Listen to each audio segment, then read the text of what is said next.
conversar sobre uma dúvida que, olha, atormenta muita gente. Porque, mesmo com tanto esforço, parece que o negócio não sai do lugar. Pois é, nesta análise, a gente vai mergulhar fundo nos 8 erros que podem estar travando o seu sucesso e, claro, o seu faturamento. Sabe aquela frustração de dedicar horas, energia, alma mesmo, a um negócio e quando chega o fim do mês o resultado é decepcionante?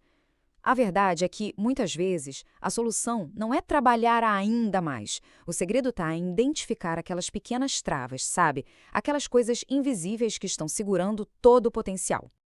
Então, o nosso roteiro aqui é bem claro. A gente vai começar falando de mentalidade, que é o jogo interno. Depois, a gente parte para estratégia, o plano de ação. E, por fim, vamos falar de imagem, que é como o negócio se apresenta para o mundo. Bora lá! Ok, vamos começar pelo ponto de partida de tudo, a nossa mente. É aqui que moram alguns dos erros mais cruciais e muitas vezes mais difíceis de enxergar. Aqueles que estão bem enraizados no nosso jeito de pensar. E o primeiro grande erro é esse aí, a esperança passiva. É aquela ideia de que só porque o negócio existe, os clientes vão, como num passe de mágica, aparecer na porta. Achar que basta falar uma vez do que se vende e pronto. Isso é um engano que custa, e custa muito caro. E essa frase é perfeita. A verdade é que ninguém aqui é Beyoncé, né? Não tem um holofote seguindo a gente o tempo todo. Na vida pessoal, a fofoca corre solta, mas no negócio, se a gente não for a fonte da nossa própria divulgação, ninguém mais vai ser. O que isso significa na prática? Que comunicação tem que ser constante, não tem negociação. Existe até pesquisa que mostra que uma pessoa precisa ver uma oferta mais de 5 vezes para finalmente decidir comprar. Então tem que usar tudo, WhatsApp, Instagram, todo dia é dia de lembrar ao mundo que seu negócio existe. O terceiro erro de mentalidade é clássico: tratar o negócio como um bico. Quando se faz isso, dá até vergonha de falar, parece que se está incomodando. Agora, quando se trata como um negócio de verdade, aí a coisa muda. Vira motivo de orgulho, vira um serviço importante que se está prestando. A forma como a gente encara o negócio muda tudo. E vamos falar do erro número 5: desistir nos primeiros nãos. A gente sabe, rejeição dói.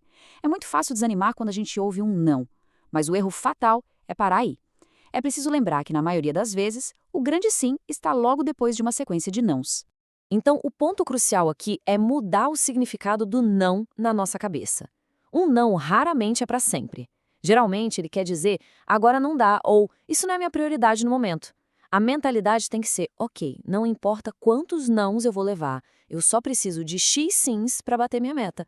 Muito bem. Com a mentalidade mais ajustada, o próximo passo é a estratégia, porque não adianta ter a cabeça no lugar se não existe um plano. Vamos ver agora os erros que acontecem na hora de planejar. E aqui está o segundo erro da nossa lista, que é fundamental. Começar um negócio sem ter a menor ideia de um alvo financeiro. É como entrar num barco sem saber para onde se quer ir. Como é que se traça a rota? Fica impossível saber o quanto vender ou com quantos clientes falar. Vamos fazer uma conta rápida aqui, um exemplo bem prático. Digamos que a meta seja ter um lucro de R$ 1.000.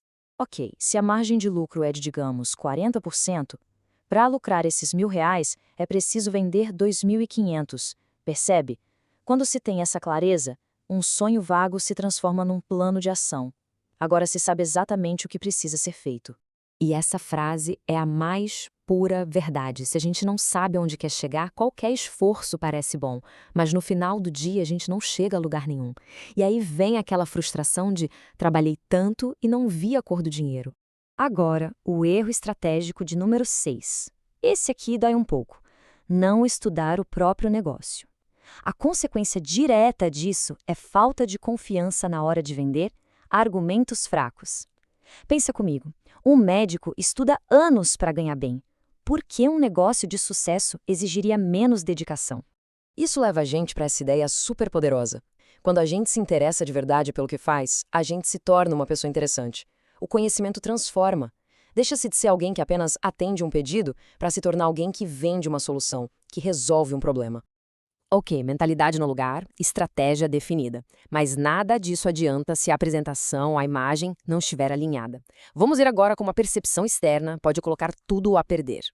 E aqui a gente chega no quarto erro da nossa lista, e a conversa fica séria. O que é mais importante, o status ou o extrato bancário? Muitas vezes o medo do que os outros vão pensar, a vergonha de vender, tudo isso paralisa.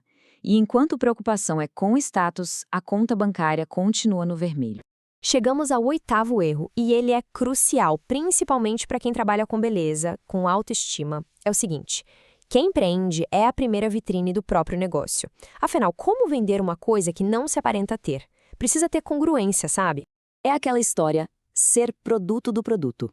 Isso cria uma autenticidade que vende por si só. Às vezes, uma simples máscara de cílios, um batom que se está usando, vira o gancho perfeito para uma nova venda. Porque a pessoa vê o resultado ali, ao vivo. Não é sobre superprodução, é sobre refletir o que o seu produto promete. Bom, a gente já passeou por vários erros comuns, mas a pergunta que fica é: e agora? Como é que a gente pega tudo isso e transforma em um plano real de sucesso? O caminho para frente é esse. São 3 ações centrais. Primeiro, ajustar a mentalidade. Sair da passividade e ir para a ação. Segundo, criar uma estratégia. Ter metas claras e nunca parar de aprender. E terceiro, elevar a imagem. Alinhar a aparência com a mensagem. A mesma energia que se gasta presa no problema pode ser usada para resolver. No fim das contas, a grande lição é que sucesso não é sobre nunca errar. É sobre ter consciência dos erros e a atitude para corrigir. As contas não esperam, os boletos chegam, então o medo do que os outros vão pensar não pode ser maior que a vontade de crescer. E isso nos deixa com essa pergunta final. A mudança começa com uma decisão. Qual vai ser a primeira?